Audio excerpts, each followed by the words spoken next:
Vamos a dar comienzo hoy a la tercera y última charla de este ciclo de Aula Aberta. Estos días, las 2 semanas anteriores, hemos tenido martes. Hoy, al tener que cambiar, por la agenda también del señor arzobispo, a lo mejor puede que alguna persona se haya despistado.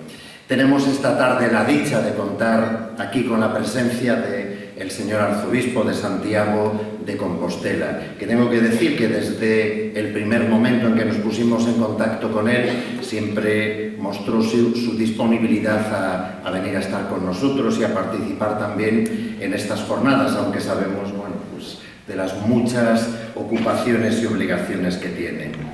Hoy, en esta tarde, el señor arzobispo cierra este ciclo de conferencias con su ponencia sobre la cultura europea a la luz del Camino de Santiago. Aunque no necesita mucha presentación porque le conocemos todos, nuestro obispo también le va a presentar. Muy bien, buenas tardes a todos. Una alegría vernos en este ciclo de charlas que nos ayudan en este proceso formativo con este tema que nos ha ido abordando de Dios y la ciencia. Ahora nos quedarán las cosas más claras, imagino, ¿verdad? Después de haber tenido 2 sesiones, seguro que ya estamos más concienciados y con mayor criterio al respecto.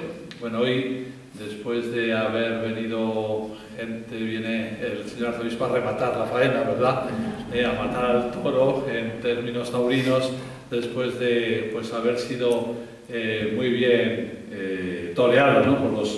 por los anteriores ponentes. Hoy está con nosotros don Francisco Prieto, que sabéis que es el arzobispo de Santiago.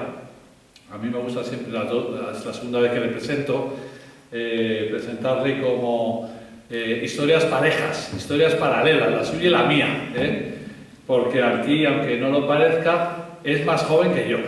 Y por mucho que digáis que tenéis un obispo más joven, los de Santiago pueden decir que tienen un obispo más joven que el de Mondoñedo. Es un poquito más joven, nacimos el mismo año, en el año 68, yo soy de mayo y él es de agosto, así que nos llevamos unos meses. Por eso se ha quedado más calvo, ¿verdad? Esa vida pareja hace que también nos hayamos ordenado el mismo día. Qué casualidad, el mismo día, del mismo mes, del mismo año. El 26 de junio, y yo creo que a la misma hora, ¿verdad? A las 11 de la mañana. A las 11 de la mañana. El 26 de junio del año 93, ¿verdad? Allí nos ordenamos él en Orense, porque él es natural de Orense, y yo en Burgos. Él también fue ordenado el mismo año de obispo, en el año 21, en el año 2021, ¿verdad?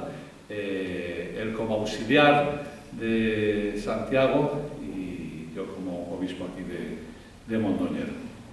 Sus estudios son muy brillantes, es un hombre brillante. Yo, por mucho que he hecho campaña electoral para elegirle presidente de la conferencia episcopal, pero me quedé solo con los votos, lo puedo revelar, ¿verdad? Los votos de Galicia. Tuvo 4 votos, que fueron los 4 obispos de Galicia que queríamos que fuese nuestro obispo titular de la conferencia episcopal, pero es un hombre como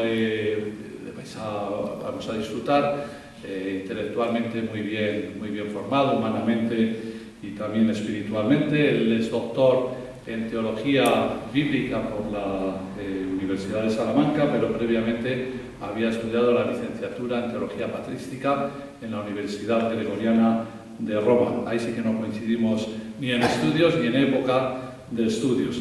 Y en Urense tuvo diferentes cargos, desde vicario parroquial, profesor en los institutos teológicos y en el seminario, y sobre todo su cargo quizás más importante en los últimos años fue desempeñar el tema de la vicaría de la evangelización, ¿no?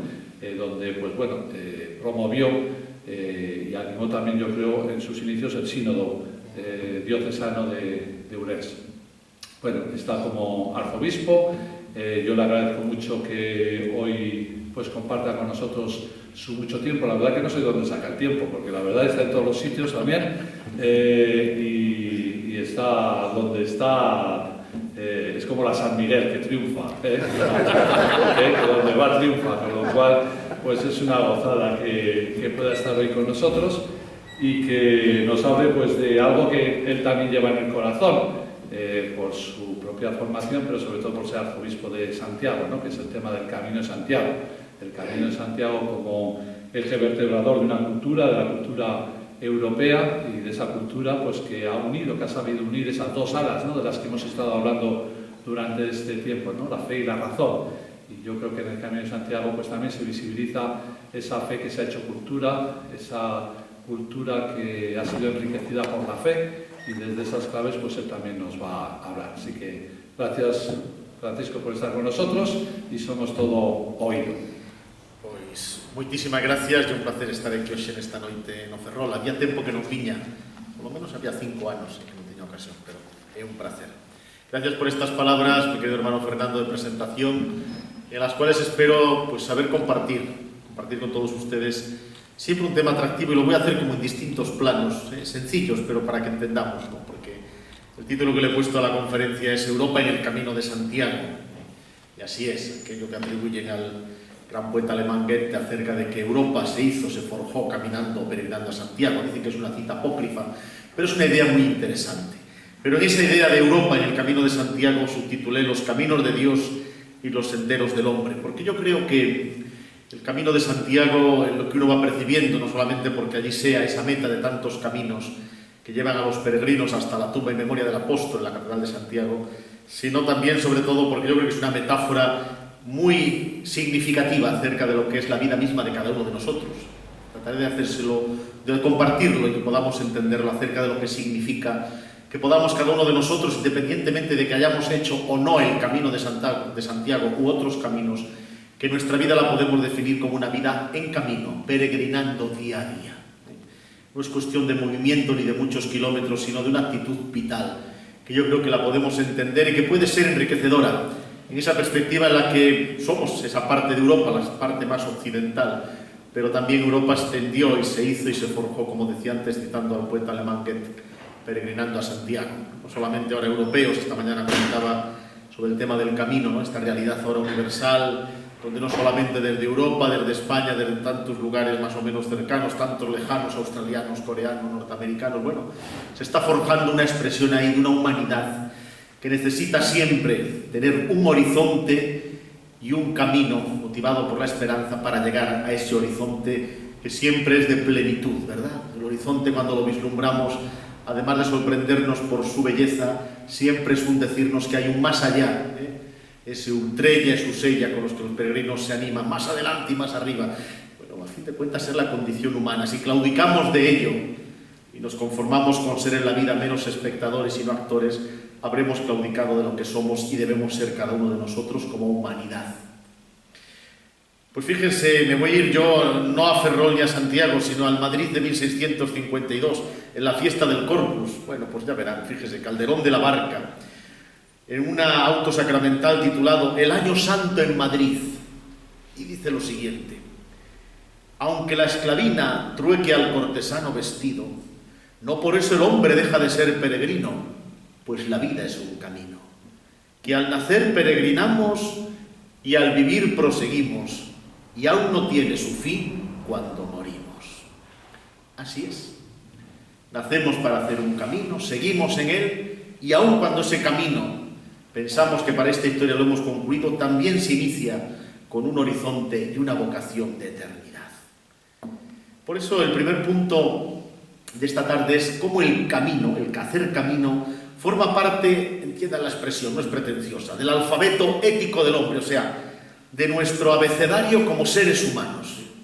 Estar y vivir en camino, día a día. Eso significa inquietud, búsqueda, ir más allá de lo que a veces la rutina nos puede atenazar. La rutina es saludable, pero puede dejarnos cómodamente instalados en la mediocridad. El hombre, cada uno de nosotros, sabemos que nuestra vida es un camino, con un pasado y con un futuro.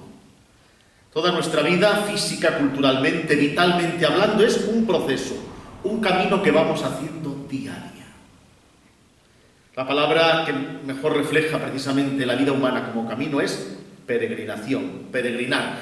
Pero junto hay otras preguntas que no piensen ustedes que son preguntas abstractas o propias de sesudos filósofos, porque cuántas veces seguramente de una forma o de otra nos las hemos hecho a lo largo de nuestra vida. ¿De dónde vengo? ¿Qué hago en este mundo? ¿A dónde voy? ¿Qué sentido tiene lo que soy, lo que hago, lo que busco, lo que sufro, lo que me emociona? Nos lo hemos preguntado muchas veces y si no lo hemos hecho, conviene que nos lo hagamos. El sentido de nuestra vida. ¿Para qué estamos aquí? ¿Qué sentido tiene lo que hago? ¿Merece la pena? Bueno, de muchas formas, estas preguntas seguramente que han asomado en el corazón y en la conciencia de todos y cada uno de nosotros. Encontrar respuesta a estas preguntas es lo que da sentido al camino de la vida, a la peregrinación de la existencia humana, o a la existencia humana, el vivir cada día como una peregrinación. Por eso definir al hombre, la expresión latina es el homo viator, el hombre en vía, el hombre en camino, peregrino, caminante, quiere decir que efectivamente, y perdonen por la redundancia, pero es insistirlo, estamos siempre en camino. Y solo cuando estamos en esta actitud vital de camino, somos verdaderamente hombres. Más incluso que cuando estamos en reposo o en posada. ¿Por qué cito esto?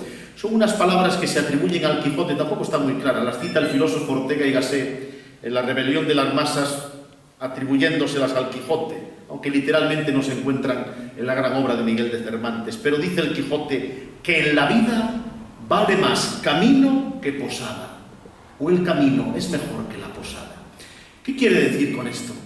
Es verdad que necesitamos posada, reposo, descanso, sosiego, pero si esto se convierte simplemente en una aceptación de nuestra limitación, que conviene que lo hagamos, pero entendida como una resignación, ¿para qué movernos?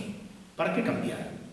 ¿Para qué inquietarnos? Qué bien estoy aquí, ¿verdad? Aquello de que mejor no moverme donde estoy. No se trata de eso. Más vale aventurarnos.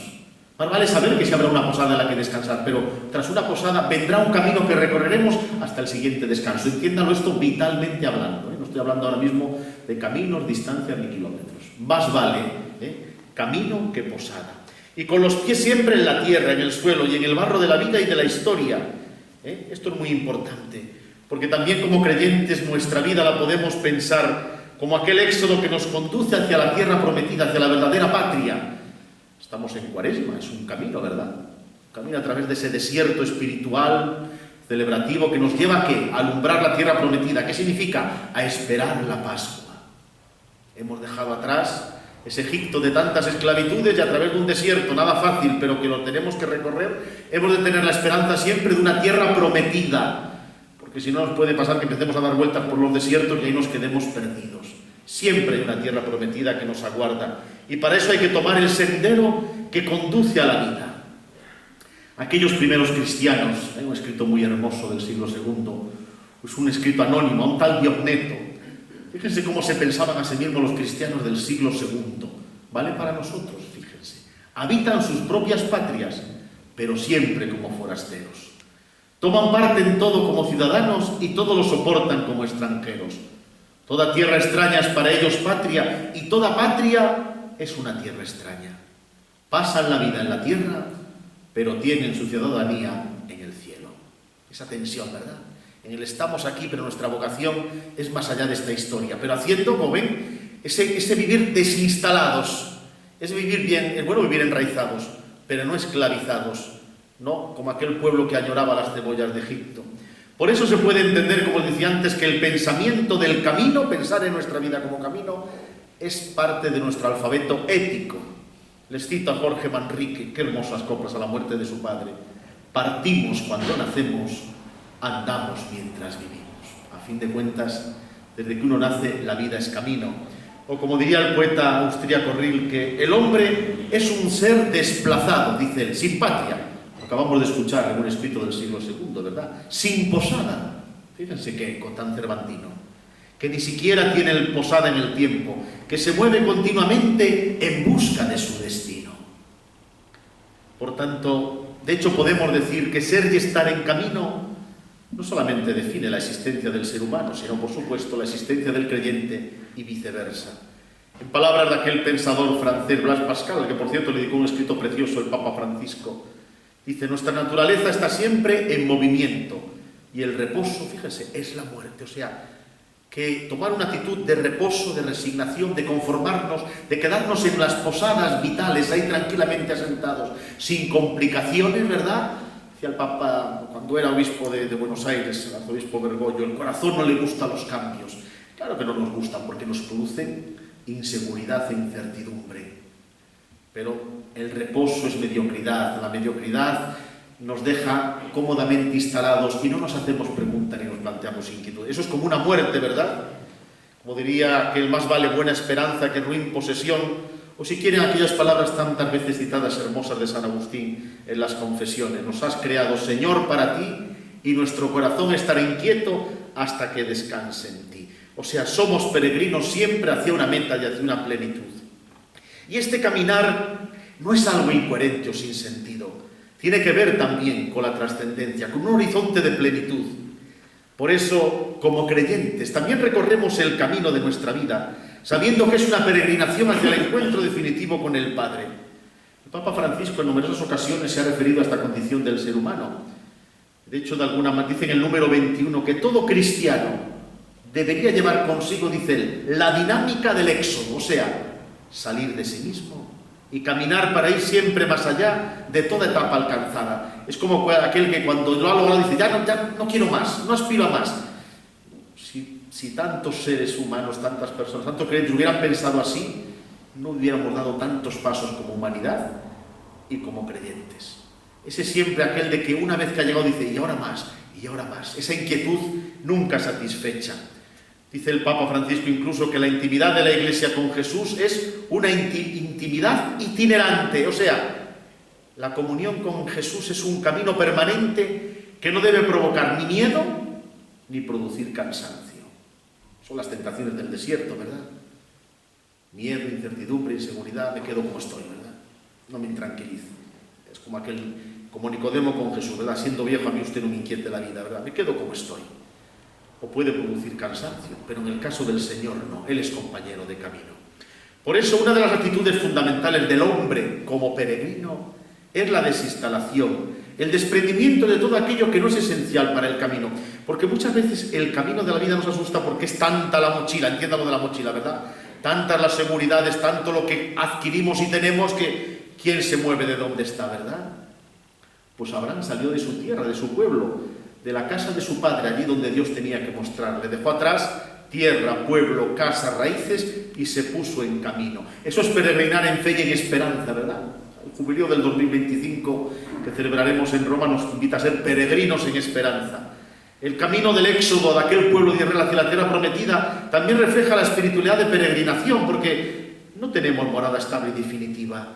Y más allá de lo visible o de lo pasajero, nos dirigimos por el desierto de la vida hacia una tierra prometida que tiene el nombre de cielo. Ah, pero cuidado, Cuando esto lo digo no es para quedarse con la boca abierta mirando al cielo, Porque si vamos hacia el horizonte tenemos que amar el camino que tenemos que recorrer. Se lo decía antes, Somos hijos de esta historia, hijos de la encarnación, con los pies en la tierra, ¿verdad? El camino al cielo no tiene atajos, solo se hace recorriendo la historia y la vida de cada uno de nosotros y de los que están con nosotros. La peregrinación a Santiago ha de ser en este sentido, por tanto, estímulo y ocasión también para entender la vida cristiana como un volver a la casa del Padre. Cuando uno atraviesa la Puerta Santa, si es Año Santo, o al llegar hasta la tumba del apóstol Santiago, uno cruza el umbral de la misericordia de Dios y se compromete a ser misericordioso con los demás, como el Padre lo es con nosotros. Peregrinar como un sinónimo de conversión es volver la mirada a Dios y a los hermanos. Significa elevar la mirada más allá de los intereses personales y de las posesiones materiales. Al peregrino le basta un buen calzado, un par de mudas para cambiarse y un bastón para el camino y la mochila bastante ligera. Y la vida a veces acumulamos demasiado a las espaldas, ¿verdad? Si experimentamos de verdad la misericordia de Dios, si nos dejamos llenar por su amor, seguro que podremos desprendernos de muchas cosas para compartirlos con los demás. Y al disminuir el peso vital de esa mochila que tantas veces nos pesa, avanzaremos más libres y ligeros por el camino de la vida. El paradigma, el modelo de esta peregrinación es el encuentro de Jesús resucitado con aquellos dos discípulos que se dirigían al pueblo de Maús, como recuerdan, nos narra el Evangelio de Lucas. O sea, la peregrinación como cristianos, el camino de la vida, es un camino hecho en compañía del resucitado, ahora que vamos camino hacia la Pascua. La peregrinación culmina en este mundo en el encuentro con Cristo en la Eucaristía y en el otro en la vida eterna de la Jerusalén celestial. Pero en aquellos caminantes de Emaús, porque atardecía, buscaron posada, ¿verdad? Venían de hacer el camino. ¿Cómo venían?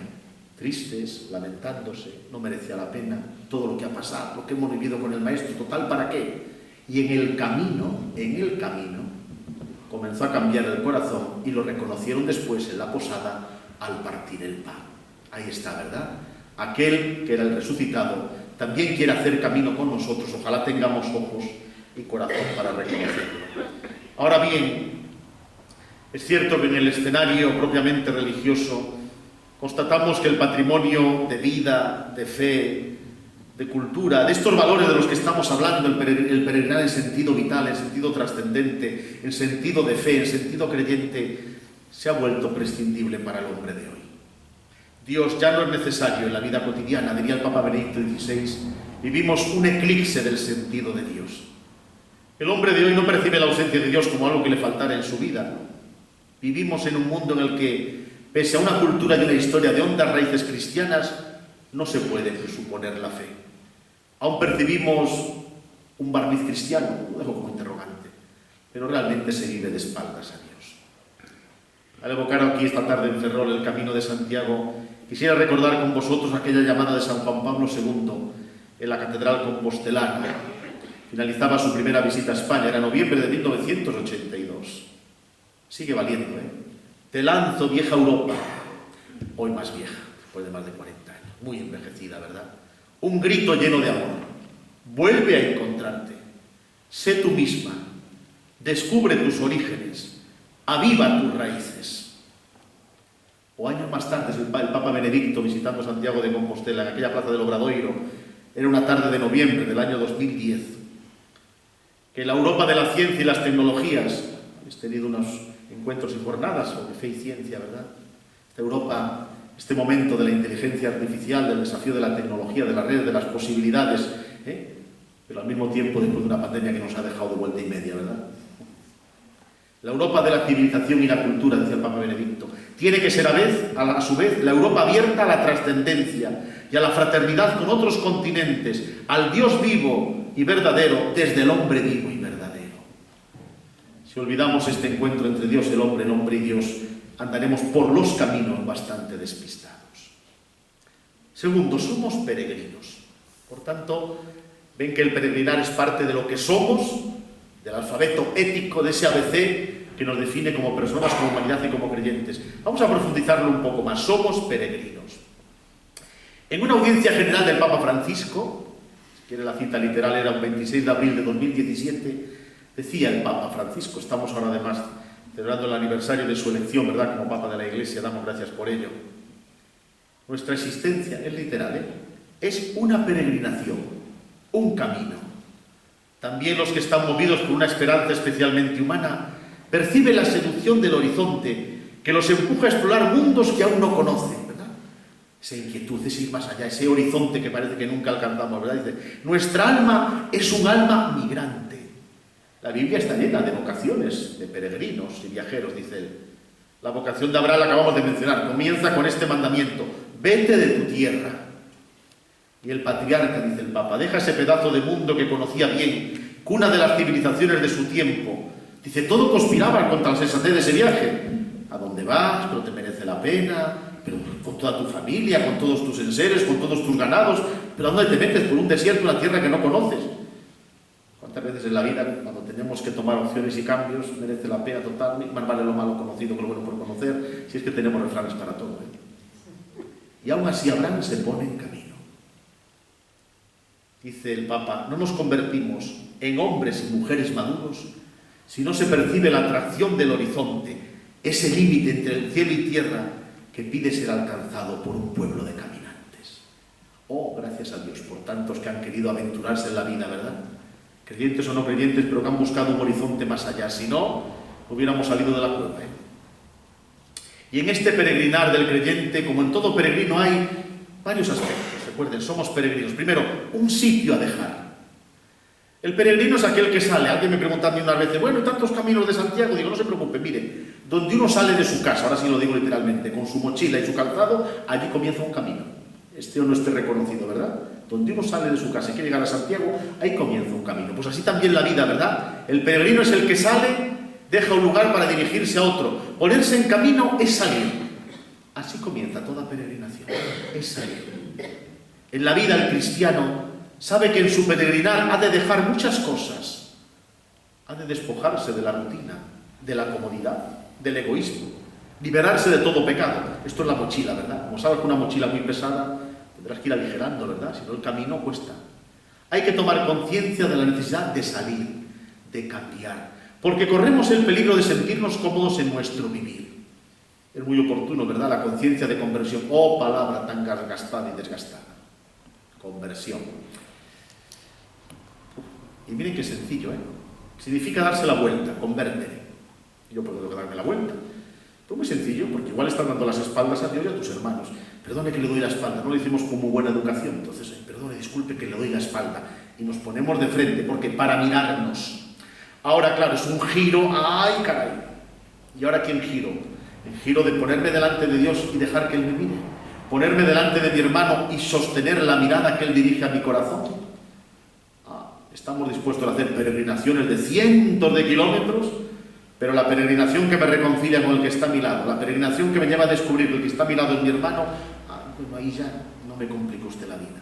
Qué curioso, ¿eh? Hacemos cientos de kilómetros, se supone que por sacrificio, y no cruzamos la acera para abrazar al hermano. Bueno, a fin de cuentas, la mochila del hombre viejo nos pesa mucho, ¿no? El inicio del camino lo podíamos recoger en aquellas palabras de San Pablo en Romanos 12:2. No os amoldéis a este mundo, dejaos transformar por una nueva mentalidad. Si es que el problema no es un cambio de actitudes, es una actitud de cambio. Y eso apliquémoslo a nuestra sociedad, a nuestra iglesia, a nuestras comunidades. Una actitud de cambio. No cambiar por cambiar, ¿eh? La moda, decía Oscar Wilde, que es algo tan horrible que tenemos que cambiarla cada 6 meses. Pero no, no es una moda, es una actitud de cambio, de metanoia, de conversión. Segundo, una meta que alcanzar. Ya tenemos la mochila, estamos en camino, actitud de cambio. El peregrino vive de la meta. Me pregunta también por el camino de Santiago, la importancia del camino. Digo, sí, mire, hay camino porque hay meta. ¿Cómo? Sí. ¿Cómo que el camino? ¿El camino qué es? Punto de partida, punto de llegada. Es algo tan elemental que todo el mundo lo entiende. Entonces, bueno, pues yo lo digo siempre por aquello de que a veces el camino, ahora hablo del camino de Santiago, se desnaturaliza, ¿no? Como si fuera en sí mismo una oferta turística, una oportunidad de senderismo, un ejercicio saludable, que lo es también. Pero hay camino porque hay meta, ¿eh? Hay camino porque hay meta. Tumba y memoria del apóstol Santiago. Pregúntele ahora que han iniciado el Ramadán nuestros hermanos musulmanes. Bueno, pues la peregrinación a la Meca. Hay camino porque hay meta. Es que si no es un absurdo. Entonces, ¿qué somos? Una noria. Eso no es hacer camino, ¿eh? Una noria, ¿no? Por tanto, el peregrino vive de la meta. Y la meta lo anima al camino, lo sostiene en la fatiga. Un camino sin meta es andar errantes o perdidos, o como la noria, girando sobre sí mismos. Ya vea usted, la noria no para, ¿verdad? Pero no se mueve del sitio. El cristiano debe tener muy clara su meta, y es caminar en el seguimiento de Jesucristo. El encuentro con Él es nuestra meta. Jesucristo es el único capaz de saciar inquietudes, búsqueda del corazón inquieto del hombre que camina tras la verdad y la vida. Solo Él es el camino, la verdad y la vida. O de otra forma, Jesús es el camino que conduce a la vida, hacia el Dios invisible, la verdad que nos hace libres, la vida que nos colma de alegría. La plegaria aquí también, qué bonita, ¿verdad? La vida que nos colma de alegría, el camino que conduce a la vida. Al margen de Jesucristo no hay camino ni meta, y podríamos caer en el ámbito de las sombras. En palabras del Papa Benedicto XVI, que son palabras, parte de esa homilía que antes mencionaba, decía lo siguiente en aquella plaza del Obradoiro: el cansancio del andar, la variedad de paisajes, el encuentro con personas de otra nacionalidad, está hablando del Camino de Santiago, los abren a lo más profundo y común que une a los seres humanos. Seres en búsqueda, seres necesitados de verdad y de belleza, de una experiencia de gracia, de caridad y de paz, de perdón y de redención. Y en lo más recóndito de esos hombres resuena la presencia de Dios y la acción del Espíritu. Dice, sí, a todo hombre que hace silencio en su interior y pone distancia a las apetencias, deseos y quehaceres inmediatos, al hombre que ora, Dios lo alumbra para que lo encuentre y para que reconozca a Cristo. Quien peregrina a Santiago, dice él, en el fondo lo hace para encontrarse sobre todo con Dios, que reflejado en la majestad de Cristo lo acoge y lo bendice al llegar al pórtico de la gloria. Por tanto, seres en búsqueda de verdad, de belleza, de gracia, de caridad, de paz, de perdón y de redención. Fíjense qué itinerario para este camino que plantea el Papa Benedicto. Por tanto, el peregrino, un sitio que deja, una meta que alcanza. Tercero, un estilo para caminar. El peregrino necesita fuerzas, apoyos para el camino. A veces la soledad puede con uno, el cansancio, la fatiga, volverse atrás. Son peligros que uno tiene que superar cuando hace el camino y en el camino de la vida. El creyente en su caminar por la vida necesita y encuentra múltiples puntos de apoyo. Los cristianos no seguimos cada uno por nuestra cuenta a Jesús, No lo pensemos. Nadie se siente solo en el camino y el que piense que está solo está equivocado, Un cristiano solo es un pobre cristiano. Tenemos que saber que otros muchos lo recorren con nosotros. Es la sinodalidad que el Papa Francisco no es que se lo haya inventado, nos está recordando algo que a lo mejor teníamos en la guardilla de nuestra experiencia personal y eclesial. Caminamos como pueblo, caminamos con el que está a tu lado, caminamos juntos. No andamos solos como cristianos, cada uno por su cuenta, ¿verdad? Camina con la Iglesia, con esa comunidad de discípulos que sigue al Señor. Esa Iglesia convocada por aquel que es el camino, ¿verdad? La Iglesia es el camino emprendido por aquel pueblo que camina hacia la salvación, que quiere alcanzar la meta, que vive en la historia, pero con el horizonte puesto y los ojos en la patria definitiva. En su constante peregrinar, la comunidad de los creyentes, lo que antes aludía a la experiencia de Maús, ¿verdad? Nos alimentamos en la Eucaristía, pan para el camino.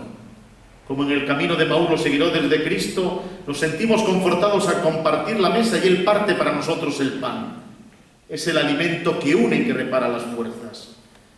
Y permítame también una alusión, ¿por qué no? En la peregrinación, aquella primera creyente, aquella primera discípula, María, ella también avanzó la peregrinación en la fe, así dice el concilio, ¿verdad? Acogió la palabra de Dios, permaneció fiel, llegó hasta los pies de la cruz, oró en medio de aquellos discípulos, fue la primera peregrina de aquel pueblo en los tiempos nuevos. ¿Recuerdan aquella escena de la Anunciación? Y en camino deprisa hacia la montaña, hacia una montaña de Judá, ¿verdad? Acudía a servir y ayudar a su prima Isabel. O si quieren, como los magos de Oriente, que yo creo que son los primeros peregrinos de un pueblo universal, se pusieron en camino y de pronto vieron la estrella que habían visto salir y comenzó a guiarlas hasta que se paró a guiarlos, encima de donde estaba el niño. Un estilo para caminar. Ahí tiene, María o los magos, los primeros peregrinos de un pueblo nuevo. Cuarto punto, el peregrino tiene un compromiso al regresar, claro. El que ha hecho el camino es muy interesante cuando tienes oportunidad, que a veces no son muchas, al menos en mi caso, pero cuando algún peregrino nos para allí por la plaza de la Inmaculada, del Obradoiro, de aquellas plazas que rodean la Catedral de Santiago, pues a veces en segundos te transmiten una experiencia que los ha renovado, transformado. Salieron de su casa haciendo el camino porque simplemente se lo dijeron, porque fue una ocurrencia, porque estaba de moda. Y en el camino algo pasó, algo les cambió, algo les transformó, ¿verdad? Se han sentido renovados y cuando regresan, yo les recuerdo muchas veces en la catedral, la peregrinación de verdad comienza ahora. Sí, una vez que habéis llegado a Santiago, ahora comienza vuestro peregrinar día a día. Ahora sí, de verdad, renovados, poneos en camino, ¿verdad? Entonces su cuerpo y espíritu cobran nuevas fuerzas y nuevos ánimos. También como creyentes, cuando realizamos nuestra vida como una constante peregrinación, también nos sentimos renovados.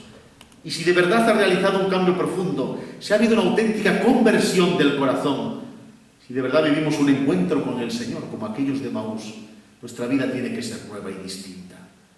Si para el peregrino aquello no fue turismo religioso, ni fraternidad pasajera, ni ocasión de aventura, sino una llamada de Dios a la que respondió con apertura y con fe, seguro que habrá dicho que ha merecido la pena dejarlo todo por el Señor. El creyente que descubre su vida como camino ha de renovar su identidad cristiana, que nació en el bautismo y que lo puso en camino, ¿verdad? Un camino que no ha de tener vuelta atrás, sino que tenemos que recrear, renovar. Qué importante es esto, ¿verdad? A veces, miren, no es cuestión de hacer cosas nuevas o de inventar la pólvora que ya está inventada. Quizás evocando Apocalipsis tendríamos que decir, ¿por qué no hacer nuevas todas las cosas? Más que hacer cosas nuevas. Nuevas todas las cosas. Renovar desde dentro, ¿verdad? Es la peregrinación del testigo, del que habla en nombre de Cristo, que fue el primer peregrino, no lo olviden. El primero y fundamental peregrino, porque Él fue la palabra que estaba junto a Dios, vino al mundo, vino a su casa, se hizo carne y habitó entre nosotros. Él es el principal peregrino, la palabra que vino a nosotros y habitó entre nosotros. El que peregrina de la eternidad al tiempo y hace de este tiempo tiempo de salvación. Aquel niño al que pusieron por nombre Jesús, que se despojó de sí mismo, tomó la condición de esclavo y pasó por uno de tantos. Aquel que se hizo peregrino en el desierto y entre las gentes, que recorría aldeas y orillas, subía montañas y regresaba al valle, y se puso en camino hacia la ciudad santa. Lo vamos a celebrar dentro de unos días. ¿Cómo concluye su peregrinar en aquella ciudad santa, Jerusalén? ¡Oh, qué paradoja! ¿Saben qué significa ciudad de la paz? Pues allí, en Jerusalén, ¿verdad? Allí fue el peregrino que con la cruz a cuestas, para peregrinar de nuevo resucitado entre nosotros y enviándonos de nuevo a la misión antes de retornar al seno del Padre. Aquel que tras recorrer los caminos de la historia de los hombres vuelve al Padre y se hace peregrino que reparte el pan de la palabra y el pan de la Eucaristía en cada camino que nos conduce a esta Emaús.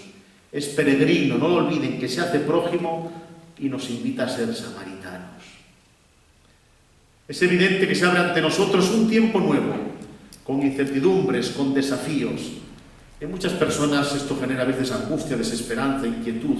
¿Qué va a ser de nosotros? ¿Qué mundo tan acelerado? ¿Qué está sucediendo? Polarizados, extremados, orillas enfrentadas, descalificaciones gratuitas. ¿Qué pasa? Si la esperanza es algo constitutivo en la vida humana, como un principio dinámico, parece evidente que el peregrino en marcha hacia aquello que anhela y espere, que confía alcanzar, el peregrino tiene que ser el hombre de la esperanza, haciendo presente que cuando uno espera, eso es principio de vida y de movimiento. Si no hay esperanza en el corazón del hombre, claro, hombre de esperanza. Por eso el peregrino, y entiéndalo también en sentido vital, no es un viajero cualquiera. Es un viandante que, sostenido por la fe y la esperanza, camina con tesón y generosidad hacia valores superiores. Es el que no se conforma. Es el que no se resigna con la mediocridad. Es el que no le basta lo que digan los demás y él claudica de pensar. No. Camina con tesón y generosidad. Como decía antes, este tiempo no es un camino que recorremos solos. No. En palabra del Papa Francisco, lo dice en Fratelli Tutti, en contexto de pospandemia, salió esta encíclica del Papa. Caminemos en esperanza por las semillas de bien que Dios sigue derramando en la humanidad y asumamos que ante este reto y siempre nadie se salva solo. No estamos solos. Estamos unos con otros. Está en el medio de nosotros.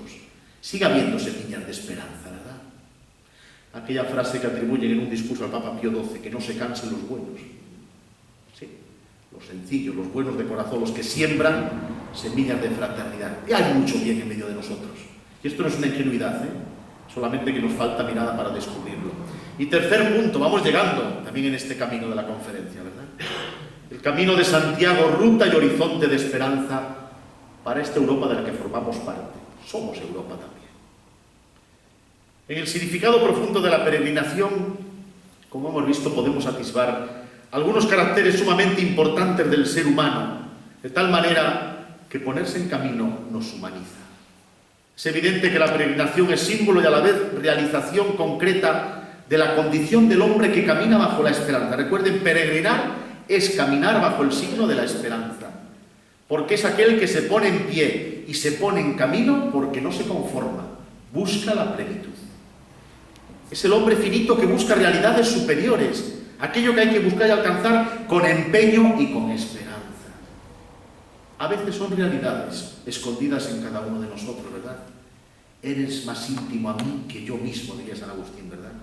Y a veces tenemos que viajar al interior de nosotros mismos para encontrarlas, pero claro, un viaje a nuestro interior a veces nos produce cierto miedo, no lo tengamos. Vivimos demasiado hacia el exterior, vivimos demasiado... Lo exterior es algo positivo, yo diría que vivimos demasiado en la superficie, en la banalidad, en la epidermis. Porque una verdadera interioridad, una verdadera espiritualidad te vuelca hacia una exterioridad comprometida, pero no hacia la banalidad. El que vive en banalidad vive en la superficie, no ahonda en las raíces de su vida. El peregrino, por tanto, como imagen del ser humano, no es un viajero cualquiera. Como he dicho, sostenido por la fe, busca valores superiores. Por tanto, con estos aspectos, que son elementos de valor del caminar mismo, está la riqueza propia del camino, de la vía por la que discurre el peregrino. Por eso el camino de Santiago es un valor excelente, una espléndida vía de humanidad y humanización. Eso explica que también para no creyentes o menos creyentes, el camino tenga valor y sentido en sí mismo. El camino de Santiago es una red intensa, extensa de caminos, preciosa, llena de presencias del pasado y del presente. Es un inmenso mosaico de testimonios de historia, de arte, de religiosidad, de actos y actitudes de generosidad gratuita, la hospitalidad. No perdamos la hospitalidad, ¿verdad? Esa acogida también del peregrino, pero entre nosotros, que convierte al camino en una ruta de humanización y que ofrece al peregrino una posibilidad única de experimentar cada día una historia de belleza, de verdad y de bondad humana, ¿verdad? Qué hermosura, ¿no? Que en el camino descubras la belleza, la verdad y la bondad. Como saben, a raíz del descubrimiento y en torno a la tumba apostólica, a finales del siglo IX, con Teodomiro, obispo de Ida Flavia, ese lugar que va a ser pronto considerado uno de los más importantes y santos del orbe cristiano, se inicia entonces una de las grandes peregrinaciones, que es la peregrinación a Santiago de Compostela, ¿verdad? Santiago se convierte así en meta privilegiada de peregrinación, donde convergen los caminos de Europa, y al mismo tiempo el peregrino que peregrina a Santiago se va revelando como la mejor imagen que hemos visto del hombre y del creyente. No sé si saben aquella aclaración que hace Dante en la Divina Comedia. Digo a la hora de utilizar el término peregrino. Él dice que los que van a Jerusalén, los que van a Roma son romeros, dice él. Los que van a Jerusalén son palmeros, la palma de Ramos, la palma de la Pascua. Solamente los que van a Santiago, dice él, se pueden llamar en verdad peregrinos, ¿verdad? Por tanto, es un peregrinar y el peregrino lo es aquel que va a Santiago. Por tanto, se convierte así, por tanto, en una meta privilegiada. El camino de Santiago surge como un camino de la conciencia cristiana hecha desde la fe y con la fe. Y hoy, con nueva actualidad, con toda la potencia que el camino está mostrando y parece que no tuviera techo, vuelve a cobrar sentido como camino de renovación religiosa, de conversión, de fe en Jesucristo, redescubrimiento de la identidad cristiana, de la comunión eclesial y, por tanto, que sea un camino también de reconciliación, de unidad y de paz entre los hombres. Antes les mencionaba aquellas palabras que son parte de aquel discurso de Juan Pablo II cuando concluía en noviembre, era el 9 de noviembre del 82, su viaje a España. La cita es un poco larga, pero bueno, quizás me quedo con la parte final, dice. Hace una evocación, un recorrido histórico, ¿no? Por lo que es peregrinar a Santiago, de los siglos XI, los siglos XII, todo lo que supone la presencia de tanta gente y de tantos peregrinos anónimos, conocidos, famosos, reyes, nobles, gente sencilla. Dice, Europa se ha encontrado a sí misma alrededor de la memoria de Santiago, en aquellos siglos en los que crecía como un continente homogéneo y unido espiritualmente. Cita lo que antes decía de Goethe, dice, por ello el mismo Goethe insinuará que la conciencia de Europa nació peregrinando. Dice, la identidad de Europa, esta Europa, a veces demasiado, ¿verdad? Históricamente en conflicto, enfrentamientos, guerras. Dice, Europa, sin la identidad, sin el cristianismo, pierde su identidad. Ahí están raíces comunes en las que madura la civilización de este continente, su cultura, su dinamismo, su actividad, su capacidad de expansión constructiva. En una palabra, todo lo que construye su gloria tiene una raíz cristiana. Dice, en nuestros días el alma de Europa permanece unida, no sé yo si tanto, ¿verdad? Porque además de su origen común tiene idénticos valores cristianos y humanos, como son la dignidad de la persona humana, un profundo sentimiento de justicia y libertad, de espíritu de iniciativa, de amor a la familia, de respeto a la vida, de tolerancia, de deseo de cooperación y de paz, que son notas que la caracterizan. Pues tendríamos que leerlo de nuevo, ¿verdad? Y preguntarnos si nos reconocemos en estas palabras del Papa Juan Pablo II, que desde Santiago nos convocaba de nuevo a estos valores que nos han definido y que deberían definirnos siempre. Nos encontramos en ellos, nos reconocemos en estos valores de justicia, libertad, laboriosidad, dignidad de la persona, amor a la familia, respeto a la vida, tolerancia, cooperación y paz. Tómelo como un interrogante. Cierto que en el origen de la civilización europea, como acabamos de escuchar, se encuentra el cristianismo, sin el cual los valores occidentales de dignidad, libertad y justicia no se comprenderían, ¿verdad? En nuestro mundo multicultural, tales valores tendrán valor si mantienen su nexo vital con la raíz que los engendró, que es una raíz cristiana. Alguien ha dicho que Europa se construye sobre 3 columnas. La columna de la fe en Dios es una raíz judio-cristiana. El Dios revelado en Jesucristo, ¿verdad? El Dios Padre manifestado en Cristo. Se construye después sobre esa columna del mundo griego, la columna de la razón, del pensamiento, ¿verdad? Y se construye sobre la columna del mundo romano del derecho, de la justicia. Fíjense qué hermoso encuentro. Derecho, justicia, Dios y la razón, el pensamiento, la racionalidad. En estos tiempos donde a veces yo creo que hay demasiada emoción y poca razón. Aunque Pascal nos diría que hay razones del corazón que la razón no entiende. Es cierto. Pero la razón necesita un corazón que la haga palpitar cuando razona. Y el corazón necesita de la razón para no desbordarse con la emoción. Y muchas veces tienen que ir de la mano.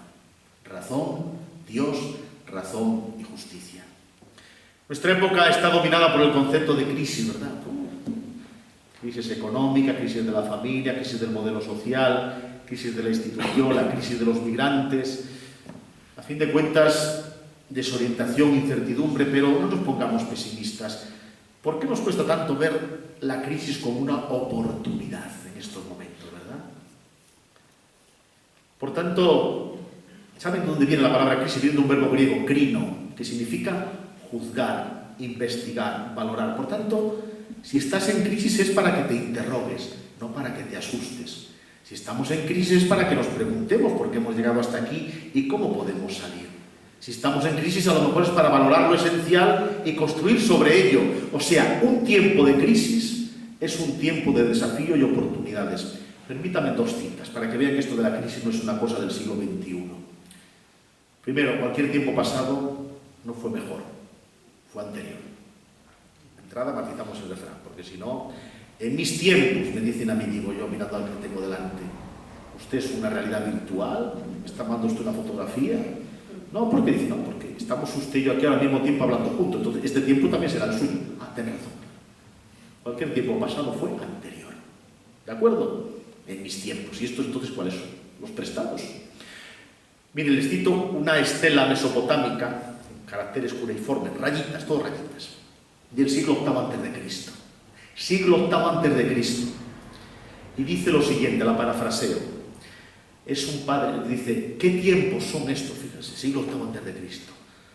Que los hijos no obedecen a los padres y no se respetan a los mayores. ¿Qué va a ser de nosotros? ¿Les suena? Siglo VIII a.C. Cicerón, siglo I. ¿Qué tiempos son estos? Algo parecido, dice, que los jóvenes no nos respetan y todo el mundo escribe libros. ¿Me entienden, verdad? Hay cosas que son de siempre. Solamente que nos falta aprovechar el tiempo de crisis, porque, a fin de cuentas, ¿qué tiempo no es tiempo de crisis? La semilla, cuando cae en tierra, vive una crisis tremenda, que es que se rompe para brotar y crecer. Si no, ¿qué hace? Se queda la semilla cerrada. Si le pudiéramos poner un micro a la semilla, gritaría, ¡ay, cómo me duele! Pues tiene que romperse para brotar la semilla.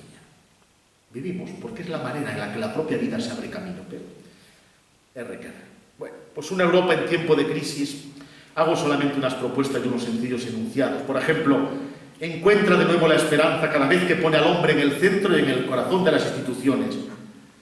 Europa, nuestra sociedad, nuestra historia, nuestra vida, nuestra patria, nuestras comunidades autónomas o nuestro Estado central, si no ponemos a la persona en el centro, ya sabemos lo que pasa, ¿verdad? La persona en el centro. Europa es una familia de pueblos y como en toda familia hay susceptibilidades, hay diferencias. ¿Por qué no buscamos la unidad de las diferencias y la unidad en las diferencias? Que eso nos enriquece. Lo diferente nos asusta. Porque lo desconocemos. Una vez que lo conoces, si lo asumimos, nos enriquece. Una Europa que vuelva a encontrar la esperanza en la solidaridad, que es un antídoto frente a cualquier forma de populismo y salvadores de la patria o cualquier expresión de fundamentalismo, ¿verdad? Solo en la solidaridad reconoces al otro como tuyo. Porque la solidaridad no es un buen propósito, ¿eh? Está compuesta de hechos, de gestos concretos que nos acercan al prójimo, sea cual sea la condición en la que se encuentre. Tercero, Europa vuelve a encontrar esperanza cuando no se encierra en el miedo de las falsas seguridades. Claro que sí. Nunca ha sido más Europa cuando se ha aventurado, allende los mares, en mundos desconocidos, cuando ha ido más allá de sí mismo, pero cuando se ha querido encerrar hemos perdido los ideales, ¿verdad? La riqueza de Europa ha sido grande cuando la ha dado y la ha compartido. Cuarto, Europa vuelve a encontrar la esperanza cuando invierte en desarrollo y en paz. Pero el desarrollo entendido no como una cuestión de mercado o de balances económicos. Aquello que nos diría el Papa San Pablo VI, el desarrollo de todo el hombre y de todos los hombres. Eso es el verdadero desarrollo. El de todo el hombre, todo lo que es el hombre de manera integral y de todos los hombres. Sin nadie quedar excluido, ¿verdad? Y aquí encontramos todo lo que afecta a la dignidad del trabajo, derecho a una vida digna, acceso a la enseñanza, cuidados sanitarios. El desarrollo, dice Pablo VI, el desarrollo es el nuevo nombre de la paz. Porque evidentemente no hay paz mientras haya personas marginadas y forzadas a vivir en la miseria. No hay paz donde falte el trabajo o la expectativa de un salario digno. No hay paz en las periferias de nuestra ciudad, de donde abunda tantas veces la droga, la violencia o la miseria. Y Europa, último, vuelve a encontrar la esperanza cuando se abre al futuro. Cuando abre el futuro para los jóvenes, ofreciéndole perspectivas serias de educación, de inserción en el mundo laboral. Cuando invierte en la persona y en la familia, que sigue siendo la célula de la sociedad, aunque en el siglo VIII a.C. ya había problemas, lo sigue habiendo. La familia es vida. ¿Y por qué es vida? Hay tensiones, hay crisis. Si no, ¿qué sería? ¿Una posada aburrida? No, al contrario. Cuando se respeta la conciencia y los ideales, cuando uno puede tener, ¿verdad?, una familia y sentirse que lo amparan, o cuando la vida se defiende en todo lo que significa y en toda su sacralidad. En la propuesta de esta Europa renovada y esperanzada, de la que formamos parte, conservemos, porque lo está expresando, la identidad del Camino de Santiago. Cuidemos su valor humano y cristiano, y así podemos construir una metáfora espléndida y necesaria para los hombres de nuestro tiempo, para los europeos de esta hora, que somos cada uno de nosotros, para los muchos que vienen de otros continentes. La metáfora del Camino de Santiago está diciendo que el mundo y la vida tienen espacios y compañías que alientan y sostienen, y que la peregrinación del vivir es un caminar sostenido por 1000 ámbitos, por 1000 presencias y apoyos que lo tutelan y salvaguardan. Cuidemos el Camino de Santiago como símbolo expresivo que alienta y sostiene el sentido y el gozo del peregrinar, aunque sea a veces de manera sacrificada, pero merece la pena, por este mundo, por esta sociedad, por esta vida. Como hay peregrinación porque hay meta, el hombre en camino, solamente en camino, es hombre de esperanza, porque la esperanza hace caminantes y solo caminamos bajo la esperanza. Mantener la identidad propia del Camino de Santiago, que es religioso y cristiano por su origen y por su meta, es un desafío y una responsabilidad. Por tanto, preservar su identidad espiritual y religiosa es una tarea a la que estamos todos convocados. Esto no solamente tiene que ver con Santiago de Compostela, con todos nosotros. Cuidar el camino y los caminos de nuestra vida. Y concluyo ya. El camino y su meta, los caminos y la tumba del apóstol Santiago, se presentan como un gran espacio abierto, un horizonte en el que caminan y hacia el que se encaminan los que buscan y los que no buscan, los inquietos y los indiferentes, los creyentes y los no creyentes. Y en ese camino debemos suscitar la pregunta por el sentido de la vida, por su horizonte trascendente. El camino es ocasión para buscar a Dios y dejarse encontrar por Él, que nos aguarda al final, en la meta, y como la mochila del peregrino, ligeros de equipaje, pero cuidado, densos de vida, de ganas de encuentro, de propuesta, de escucha, para ofrecer al caminante el don de la fe, que como alguien escribió, la fe no es una bandera que se lleva con gloria, sino una vela encendida que se lleva con la mano entre la lluvia y el viento en una noche de invierno. Cuando en los programas electorales la noción del bien común ha sido sustituida por la de interés general, que no tiene nada que ver con la primera, cuando ya se han cumplido más de 2 años de la guerra en Ucrania y Europa parece cansada y deprimida, y de tantas guerras que por no estar en la prensa siguen ahí, Gaza, África, Asia, sigue habiendo lugares donde hay guerras y guerrillas, ¿verdad? Cuando el desarrollo de la inteligencia artificial nos genera incertidumbre, entonces ahora en nuestro presente, los católicos tenemos que comprometernos en esta Europa con la mejor política, esa que está al servicio del pueblo, del bien común y de la fraternidad. En esta Europa que encontró y encuentra una de sus realizaciones más expresivas en el Camino de Santiago, debemos aprender a escuchar más y con más atención.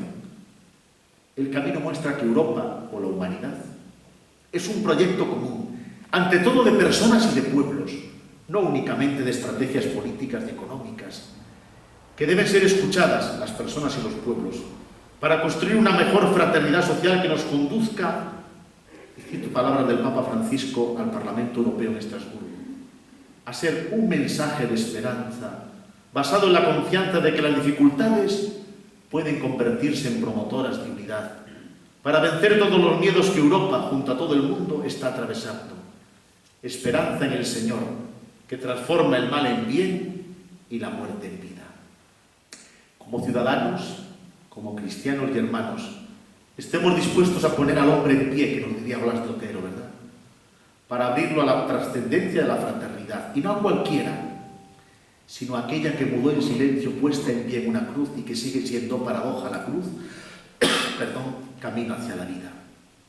El Dios hecho carne nos enseñó que los rostros son más importantes que las ideas y que no podemos separar a Dios del prójimo, porque nos debemos amar unos a otros en aquel que nos amó primero. Es atrevido hablar de Dios, ¿verdad? Pero al mismo tiempo no podemos callar acerca de Él, porque es palabra que produce vértigo y misterio. Pero atención, y concluyo con palabras del Papa Benedicto también en aquella plaza del Obradoiro. No se puede dar culto a Dios, a ese Dios manifestado, vamos a celebrar aquí en Ferrol, en el crucificado resucitado, sin velar por el hombre. No se puede dar culto a Dios sin velar por el hombre, su Hijo. Y no se sirve al hombre si no le respondemos por la pregunta sobre Dios. Gracias a todos, Ultregue su sella, más adelante y más arriba. Gracias.